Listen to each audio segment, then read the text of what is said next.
Mano, recentemente eu comecei a ver aquele anime, o Classroom of the Elite, do malandro lá, manipulador, que eu não sei o que. Mas, meu irmão, que luta terminar a primeira temporada dessa carniça. Eu juro que eu tentei insistir, porque tem histórias que a primeira temporada é mais fraca mesmo. Overlord aí é um exemplo, mas, mano, não deu pra tancar. E isso me trouxe a reflexão de como é uma pica tu escrever um personagem que é inteligente de verdade sem parecer uma forçação de barra sem tamanho. Daí o resto você já sabe, né? Tô com o gravador aberto, tô falando groselha e dali. Vamos tentar analisar uns gênios aí, eu só reclamar mesmo porque eu sou rancoroso, enquanto eu falo sobre como fazer um personagem que realmente pareça inteligente.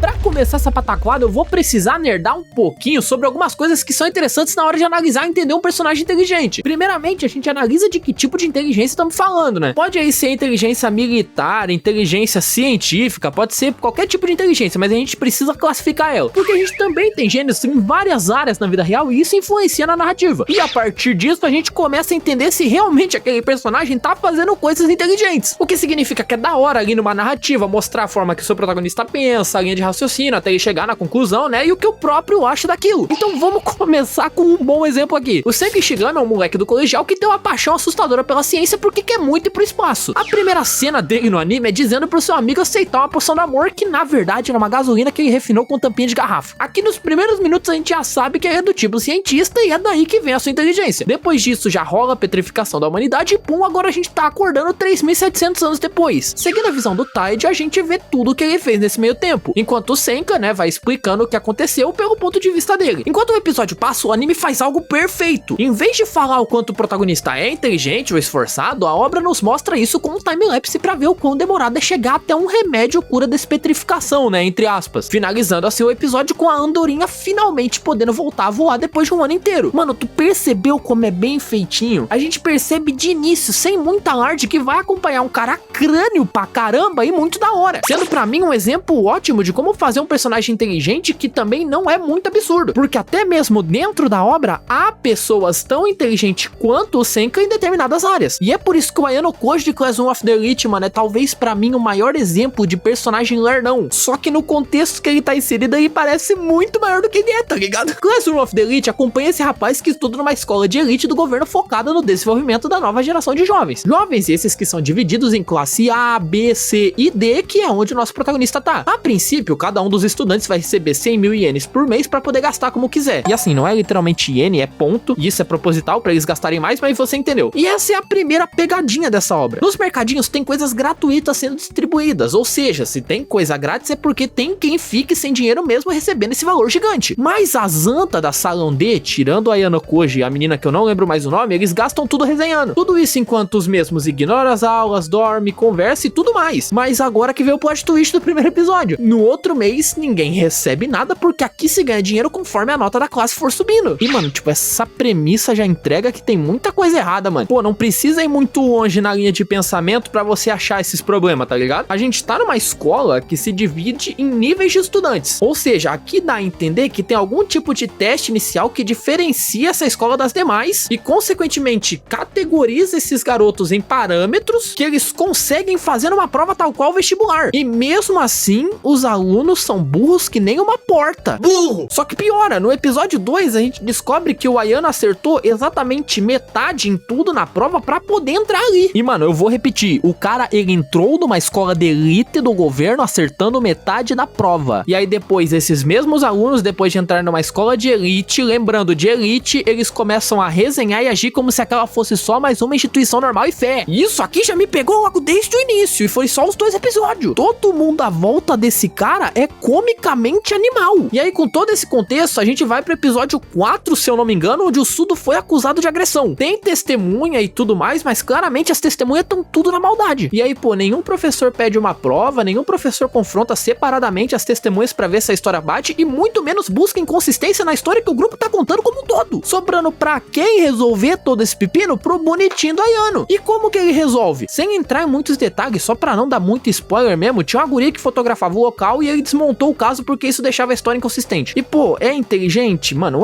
funciona, tá ligado? Se os adultos fizessem o básico de casos parecidos como esse. Porque aí cria uma situação onde, tipo, não é o Ayano Kuji que é inteligente, é os adultos que não estão fazendo os papéis deles. E pô, com todo respeito também, não é como se fosse uma grande sacada. Daí quando o cara usa 3 pingos do cérebro dele, ele parece um gênio. E assim, eu sei que isso aí é um caso muito pequeno, mano, mas isso também vai acontecendo conforme os outros 12 episódios vão passando. E pô, na minha opinião, isso desvaloriza a obra num tamanho que vocês não têm noção, mas principalmente transforma o protagonista, mano, numa piada. Tá, mas que o ponto do vídeo é ficar batendo no Ayano Kuji o vídeo inteiro? Mano, na verdade não. Mesmo que se pá, eu poderia fazer isso. Na verdade, o real motivo dele tá na thumbnail e por eu escaralhar tanto ele é, na verdade, pra usar ele de exemplo pra outra situação que é parecidíssima. Porque nesse caso aqui, o Ayano Kuji, ele é vendido como um gênio na arte ali social. Ele fica ali observando as pessoas, entendeu? Como elas agem e tudo mais. Parecido muito com o Light Yagami de Death Note. E sim, eu vou fazer essa comparação entre os dois, mano. Porque todo mundo bate no Light Yagami com o argumento de que ele é burro porque caiu nessa emboscada do L. E, mano, mais de uma vez, na verdade. Se tu for ver, ele cai um monte de vezes, não só nas emboscadas do L, tá? Sendo que em momento nenhum o Death Note quis vender o Light como um ser imbatível. E é justamente aí que a internet me irrita um pouco, porque muita gente olha pra um personagem como Ayano Kuji e chama ele de gênio. Mostra a manipulação, que não sei o que, coisa e tal. Mas aí olha pro Yagami cometendo erros contra outros personagens que, por sinal, também são gênios e chama ele de burro. Sendo que esses gênios têm anos de experiência só em lidar com casos criminais como esse. Pô, o L. Lauliette tem uma light novel com ele e a Kiyomi Takada desvendando um mistério em Nova York pré-Death Note, sabe? Mas seguinte, pega a visão, vem comigo. O primeiro erro absurdo do Light, que praticamente derruba ele do cavalo, é o de matar o Lindy Ali Taylor. Aqui o L faz uma armadilha tentando mexer com o ego do cara. Porque realmente, se ele tá matando o bandido, é porque algum senso de justiça ele tem. E daí, quando a justiça dele é colocada em xeque, pronto. Tem aquela cena do ataque do coração na TV e tudo mais, o L dando a chamada, desafiando ele pra guerra, falando que vai buscar ele, e consequentemente deu pra descobrir onde o Light tava só com uma transmissão local. Sendo que se ele só tivesse ficado quietinho, ninguém achava prova nenhuma. E o mais da hora pra mim é que o L vai se aproximando do Light só com pista que ele vai deixando no meio do caminho, e mano, eu não sei dizer, eu só sei que isso é muito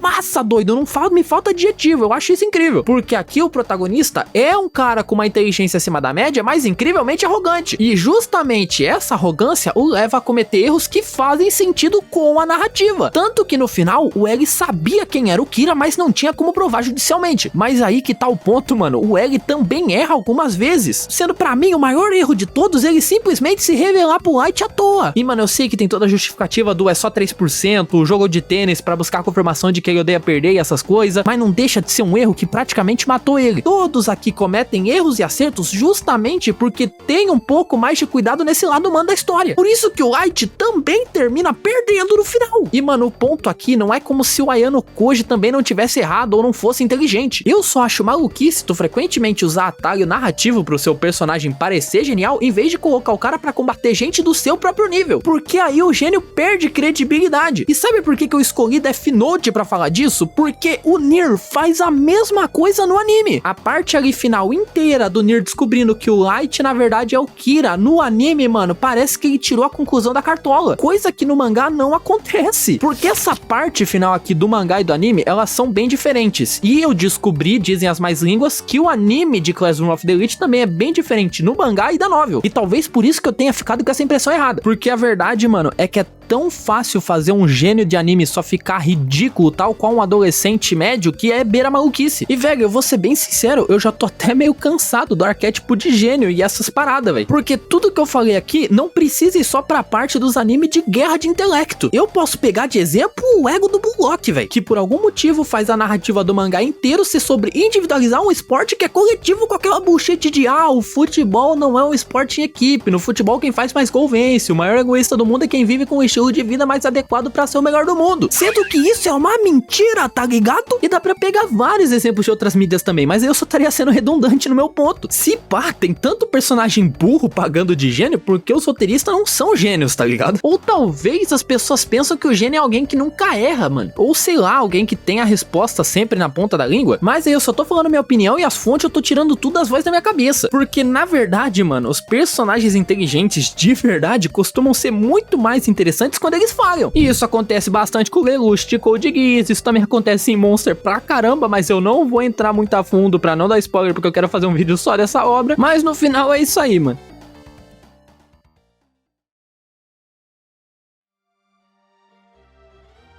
E rapaziada, eu só queria lembrar que isso daqui é a minha opinião, tá? E ela pouco importa no final do dia, porque eu não tenho relevância nenhuma. E talvez você concorde ou não comigo. Mas, mano, se tu não concordar, não precisa me massacrar aqui nos comentários não, tá? Não é porque eu falei da sua obra ou do seu personagem favorito que você automaticamente tem que achar ruim. E muito menos que eu tenho que achar bom. O que importa é tu se divertir vendo o bagulho e fé. Dito isso, os comentários estão aí liberados pra quem quiser contribuir com o debate. E eu vou aproveitar esse finalzinho pra pedir o seu like e sua inscrição no meu canal, porque é meu papel como youtuber fazer isso. Na sua tela agora vai estar aparecendo um vídeo sobre o anime de romance que me deixou de luto, caso tu queira continuar me ouvindo a falar groselha. E se pá que é isso, mano. Muito obrigado por me assistir até aqui e tenha uma boa noite de sono.